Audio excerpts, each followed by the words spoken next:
Hello అండి, welcome to ఇంటి రుచులు బై రాజీ. ఈరోజు మన రెసిపీలో మామిడి పండుతో చేసుకునే అద్భుతమైన డిజర్ట్ రెసిపీ అండి. ఇది ఇంట్లో చిన్న పెద్ద ఎవరైనా సరే ఇష్టంగా తినే రెసిపీ. చాలా సులభంగా చేసుకోవచ్చు. ఎలా చేసుకోవాలో చూసేద్దాము. దీనికోసం ఒక మిక్సీ జార్ తీసుకొని బాగా పండిన మామిడి పండు ముక్కలు ఒక కప్పు తీసుకున్నానండి.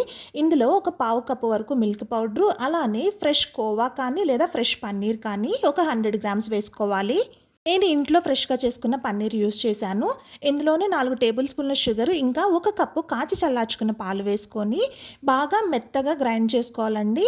ఒక కప్పు కాచి చల్లార్చుకున్న పాలు కూడా వేసేసుకొని గ్రైండ్ చేసుకున్న దాన్ని ప్యాన్లోకి వేసేసుకొని స్టవ్ ఆన్ చేసుకొని లో ఫ్లేమ్ పెట్టుకుంటూ మిక్స్ చేసుకుంటూ ఇలా బాగా దగ్గర అయ్యేంత వరకు ఉడికించుకోవాలి.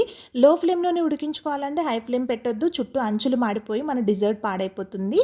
ఇలా కుక్ అయిన దాన్ని కంప్లీట్గా చల్లగా అవ్వనివ్వాలి. తర్వాత మిల్క్ బ్రెడ్ స్లైసెస్ తీసుకొని ఎడ్జెస్ కట్ చేసుకున్నాను. ఎడ్జెస్ కట్ చేసేసి ఇలా చపాతీ కర్రతో రోల్ చేసుకుంటున్నాను. ఇలా చేసుకోవడం వల్ల దీనిపైన మ్యాంగో మిక్చర్ని పెడతాం కదా, రోల్ చేసుకోవడానికి ఈజీగా ఉంటుంది. చూడండి, ఇలా చక్కగా చపాతీ కర్రతో ఇలా రోల్ చేసుకోవాలి. ఇలా పల్చగా అవుతుందన్నమాట. దానిపైన స్పూన్ సహాయంతో మనం ప్రిపేర్ చేసుకున్న మ్యాంగో మిక్చర్ని, మామిడిపండు మిశ్రమాన్ని పెట్టేసుకోవాలండి.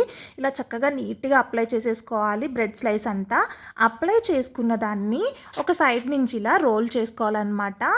రోల్ చేసేసుకొని ఒక్కసారి ప్రెస్ చేస్తే అది స్టిక్కీగా అయిపోతుంది. ఇలా బ్రెడ్ స్లైసెస్ అన్ని రెడీ చేసేసుకోవాలి. మళ్ళీ మిక్సీ జార్ తీసుకొని ఒక కప్పు బాగా పండిన మామిడి పండు ముక్కలు వేసుకొని ఇందులో 2 కప్పుల వరకు కాచి చల్లార్చుకొని ఫ్రిడ్జ్లో పెట్టుకున్న పాలు వేసుకుంటున్నాను, చల్లగా ఉన్న పాలు. అలానే పావు స్పూన్ కుంకుమ పువ్వు, 1 టేబుల్ స్పూన్ వరకు షుగర్ వేసుకుంటున్నాను. నాకు మామిడి పండు బాగా స్వీట్ ఉందండి, షుగర్ తక్కువ వేసుకుంటున్నాను.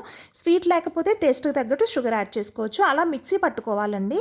తర్వాత మనం రెడీ చేసుకున్న బ్రెడ్ స్లైసెస్ అన్నిటినీ ఒక బాక్స్లో కానీ లేదా ట్రేలో కానీ అరేంజ్ చేసుకొని గ్రైండ్ చేసుకున్న మ్యాంగో మిక్చర్ని దీనిపైన వేసేసుకోవాలి. ఇలా నీట్గా ఇలా అంతా మిక్చర్ అంతా వేసేసుకొని పైన మామిడి పండు ముక్కలను కూడా చక్కగా చిన్న ముక్కలుగా కట్ చేసి వేసేసుకోవాలి. ఇప్పుడు దీన్ని 15 నుంచి 20 నిమిషాలు ఫ్రిడ్జ్లో స్టోర్ చేసుకోవాలి. అలా స్టోర్ చేసుకోవడం వల్ల బ్రెడ్ చక్కగా మ్యాంగో పల్పునంతా పీల్చుకొని కొంచెం డ్రై అయ్యి డిజర్ట్ చాలా బాగుంటుంది తినేటప్పుడు. చూడండి, నేను ఇలా అంతా అరేంజ్ చేసేసుకొని ఒక 20 మినిట్స్ ఇప్పుడు దీన్ని ఫ్రిడ్జ్లో స్టోర్ చేసేసుకుంటాను. 20 మినిట్స్ తర్వాత మనకి చక్కగా బ్రెడ్ అంతా మ్యాంగో పల్పుని తీసుకొని డిజర్ట్ రెడీ అయిపోయిందండి. యమ్మీగా ఉండే మ్యాంగో డిలైట్ని హ్యాపీగా ఎంజాయ్ చేయొచ్చు. పిల్లలు పెద్దలు అందరూ ఇంట్లో చాలా ఇష్టంగా తింటారు. ఆ వీడియో మీకు నచ్చిందా? Please do like, share and subscribe అండి. మీ ఫ్రెండ్స్కి రికమెండ్ చేయండి. Please support my channel.